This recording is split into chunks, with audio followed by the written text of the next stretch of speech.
Hi, welcome to SED 445, where we're going to talk a little bit more about curriculum development, and this will align with our curriculum unit project that is one of your major projects for this course. It might be handy for you to have the rubric and possibly the template as well kind of open as you are going through this PowerPoint presentation. And then just note that I'll also have this PowerPoint presentation available without narration so that you can go back and really reference and look at certain parts as you're going through if you have some additional questions or just need it as a resource. So let's go ahead and get started. The outcomes for this lecture is that you will be able to identify the steps in the backward design process and develop some curriculum that you will actually implement in your classroom in the fall. Recognize the available resources that you can consult during this process, and notice and note the factors that influence your decision making when you are developing curriculum. So we're going to start with the backward design process, and with that we know that first we really look at what are our desired results. So what is your end goal for your learners? Then you're going to determine what would be acceptable evidence. How will you know if they met that standard or not? And then you're going to plan those learning experiences and instruction as the final step. So what do I need to know to get started? The first area of focus is your content area that you're going to be working on, the standards that connect to that. And then you're going to consider what are the needs of your learners, how have these needs been communicated through their IEP, and you're also going to look at any baseline data that you might have that kind of lets you know the skill level where your learners currently are. Then think about the expectations. What is that target area of your student's IEP goal that you're working on? What standards do you need to address in the educational program? And what is the progression of this skill? So as we go through this, we're going to look at how the standards really do build on one another across the different grade levels. Think about the evidence. What will evidence that your learner has effectively mastered the skill or the area of focus that you're intending for them to know? And finally, what resources, what materials, programs is available, and what might be needed for you to be able to effectively teach the content area that you are focusing on. So we want to start with a little example of two learners, and hopefully you can generalize and make connections to the learners that you'll be working with. We're just picking a middle age range and focusing on literacy, since this is an area that most special education teachers work with. So we have our two learners, Gisela and Drayden, and we're going to talk a little bit about what some of their needs are. So both of these learners are enrolled in first grade at some pseudo school named Jefferson Elementary, and they each have an IEP with developmental delay as their primary disability. So they're working on addressing self-management for social interaction as well as academics. Gisela and Drayden both receive specialized services from the learning behavior specialist and school social worker. So the impact of their educational needs is that they have contributed to low levels of confidence with academic tasks. They have a low level of interest in forming friendships, and they also have low levels of motivation to participate in school. So we're going to take a look at how are those needs reflected on their current IEP. So we'll start with their IEP goal.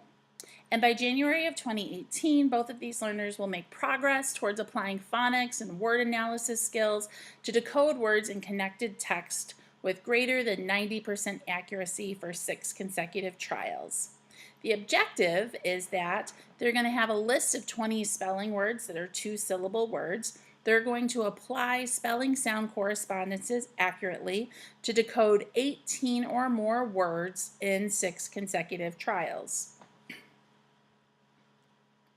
They're also going to have controlled text passages that include 70 words using previously introduced phonics patterns and up to 5 irregularly spelled words, and they will apply those phonics and word recognition skills to orally read at least 72 words correct.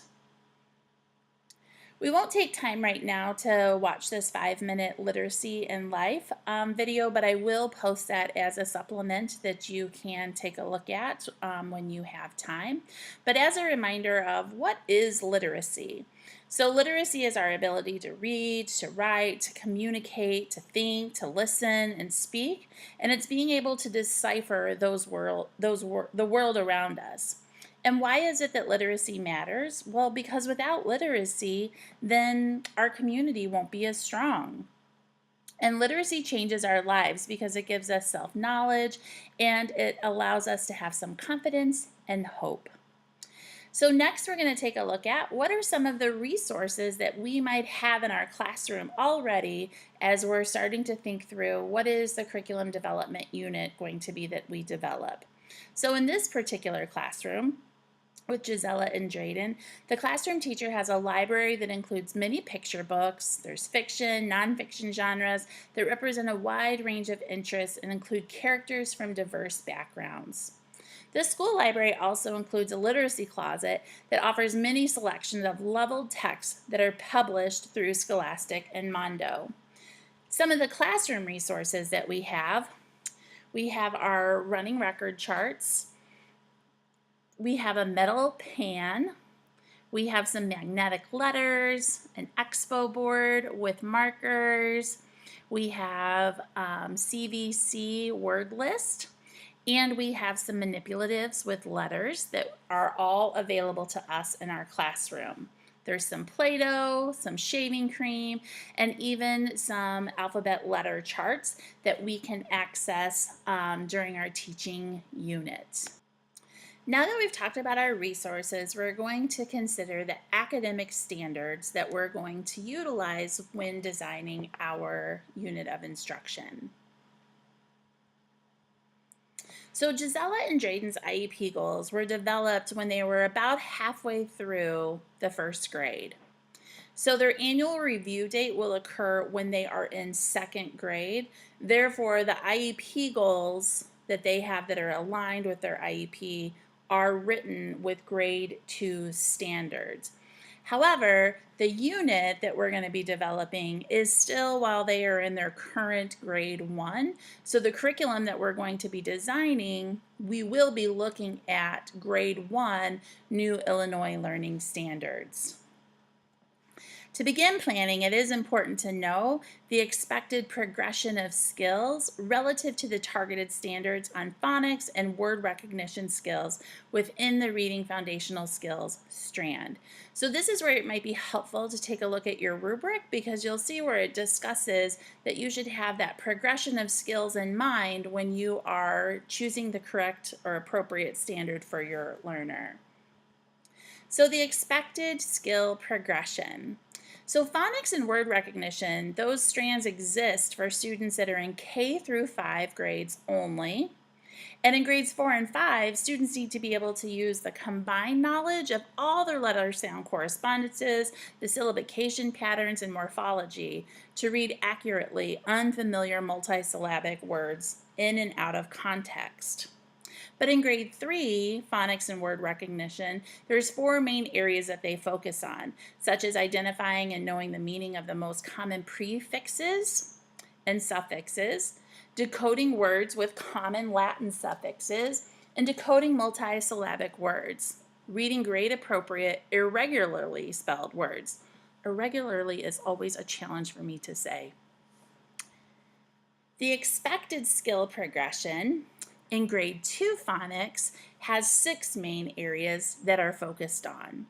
And that is distinguishing long and short vowel sounds in regularly single syllable words, knowing spelling and correspondence for additional vowel teams, decoding regularly spelled 2-syllable words with long vowel sounds, decoding words with common prefixes and suffixes, and identify words with inconsistent but common spelling sound correspondences, along with recognizing and reading grade appropriately irregularly spelled words.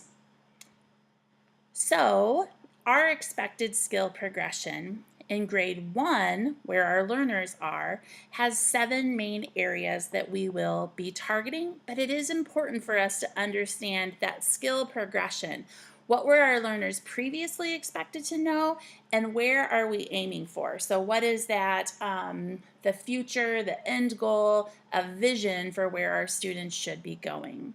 So grade 1, those 7 major areas are knowing spelling, sound, common correspondence for common digraphs, decoding regularly spelled single syllable words, knowing final E and common vowel team conventions and long vowel sounds, using knowledge that every syllable must contain a vowel in order to determine the number of syllables in a word, decoding two-syllable words, reading words with inflectional endings, and recognizing and reading grade-appropriate, irregularly spelled words.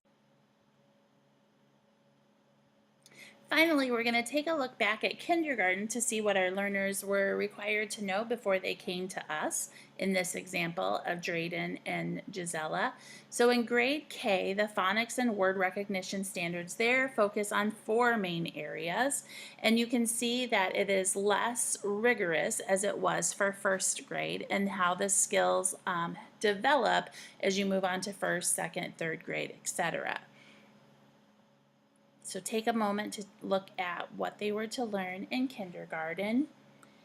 And then we're going to look at our student needs as were written in their PLAF. So we have information about what our learners can do. They were able to name all 26 letters. They could name them in isolation.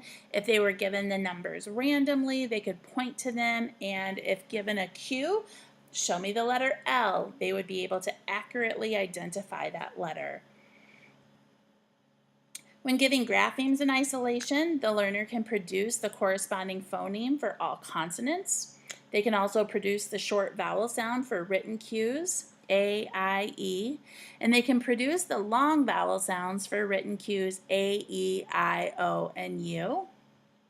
And finally, given CVC, single syllable words without digraphs, the learner can decode an average of 6 out of 10 words on the very first attempt, and they can recognize and accurately read 22 out of 51 words from the kindergarten sight word list. And when given connected text at grade level 1, the student can read 11 correct words per minute. So now we're going to take the information that we had from our PLAF and we're going to conduct an analysis of our student needs. So here you'll see we have a chart that has grade kindergarten 1 and 2, and this will be something that you'll need to do when you are analyzing the needs of your learners. So what were the skills that should have been mastered the grade level before where you're currently teaching? The skills that are needed for the current grade level, and then the grade level ahead of where your learner is to be next.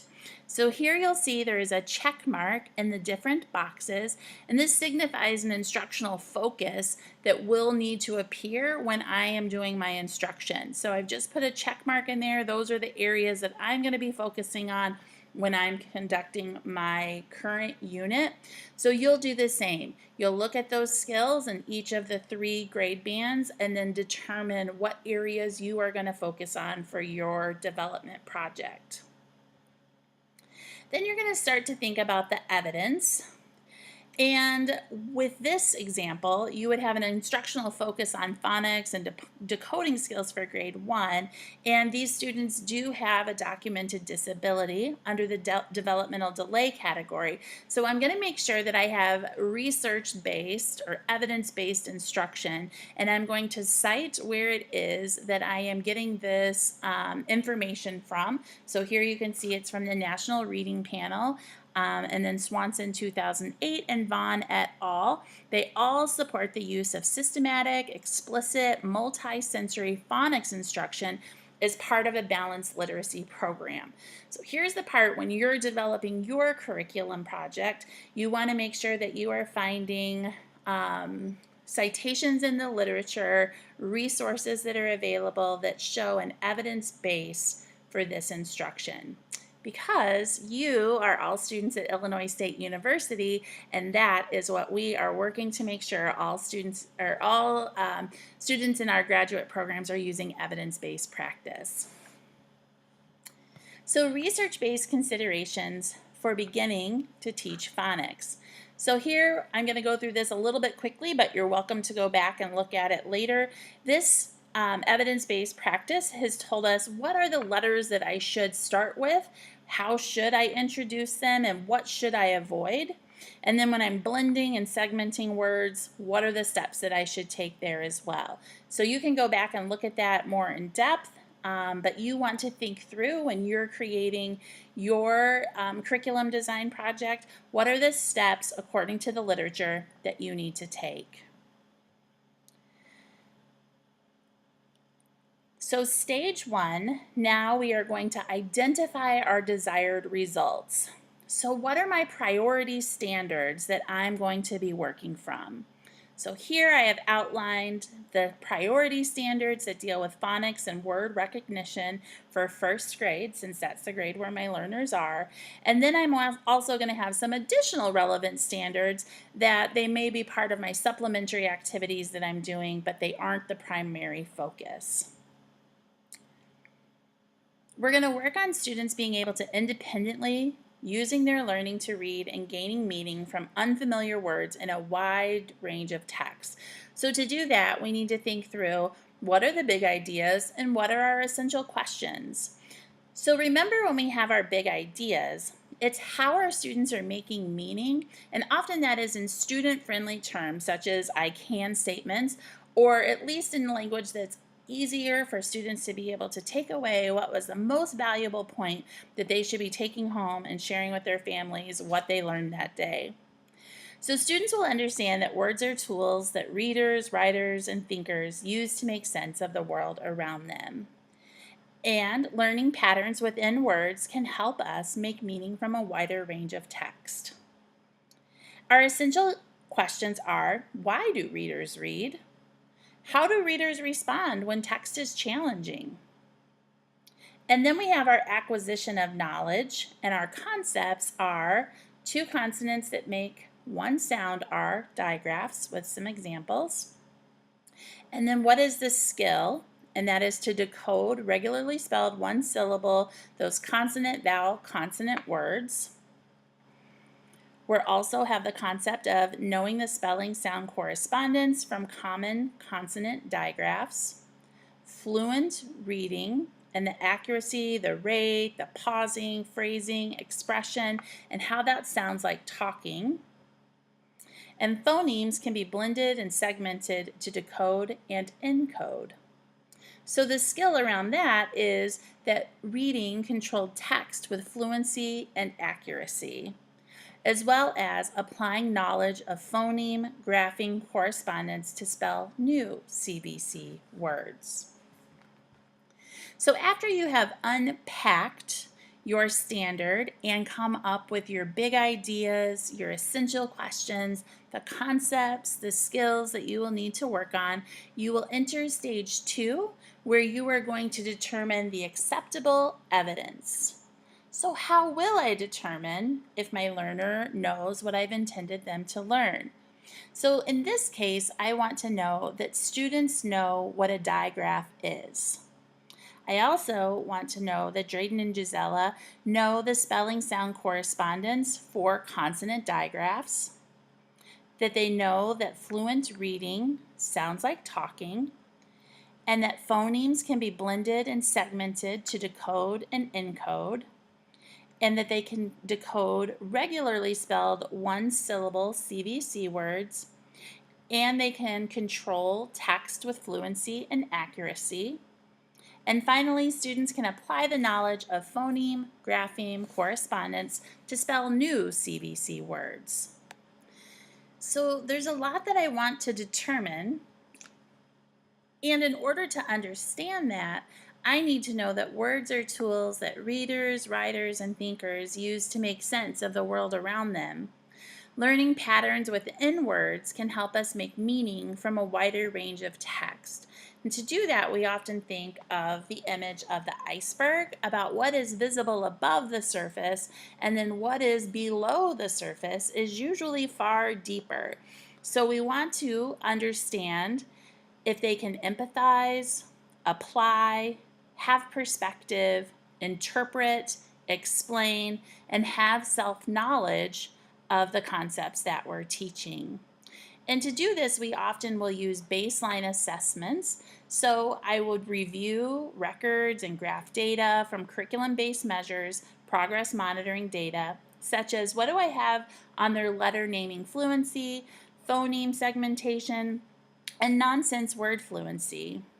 I'll also review running record data and recorded results from informal reading inventories, and review records from curriculum-based assessments like spelling tests, writing samples, and of course, I'm going to review the information that's in their PLAF as well as their reading IEP goals. Additionally, we will have a summative assessment and performance-based assessments of decoding and encoding in isolation with connected text. Other evidence that we might include could be running records where they have self-selected the text. Have some flashcards of CVC word reading that include digraphs. Complete interest and experience inventories. Use CBM data for nonsense word reading and reading connected text. Self-chart word reading accuracy rates on controlled text passages. We'll use progress monitoring, such as that CBM data for nonsense word reading and reading connected text, have them self-chart the word reading accuracy rates on controlled text passages. Finally, stage 3, this is where you'll start to develop your learning plan. What is the scope and sequence that you intend to cover during your unit to ensure that your learner can evidence the standard that you have selected? So here we have our scope and sequence, and take a look again at what is in your template so that you can connect what we're taking a look at here versus what you'll be completing for your curriculum development project. So here you'll see we have 10 days that this unit is going to cover. There is the focus and the objective. What are my big ideas? How am I going to hook my learners? What is my input that I'm going to be providing, and how will I progress monitor? And I'm going to cover and uncover very critical content and develop the learning plan over a reasonable period of time. So if 10 days is not reasonable, then you decide what is a reasonable period of time for you to achieve and have your learners evidence the standard in an appropriate amount of time. So here's an example of a learning plan, and you'll see that this is from lesson 1. It gives the focus as well as the objective, the big idea that lends itself to the essential question, the hook, where you can see that we're using some of the resources that we showed that were available in our classroom, what our input and modeling is going to be, and then the arrow shows us again that that connects us back to our essential question, and then how we're going to go about progress monitoring to see if our learner is achieving that objective. Here's a sample for Learning Day 2.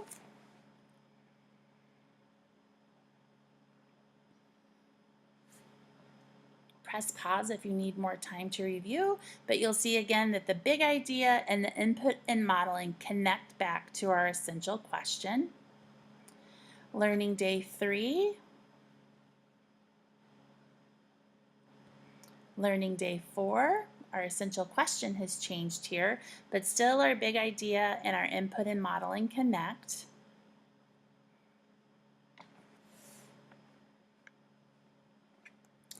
And then we're going to consider what steps are involved in the process of curriculum design. So we're going to identify our desired results, determine what our acceptable evidence is, and plan learning experiences and instruction. Which resources can you consult when beginning to design your own curriculum?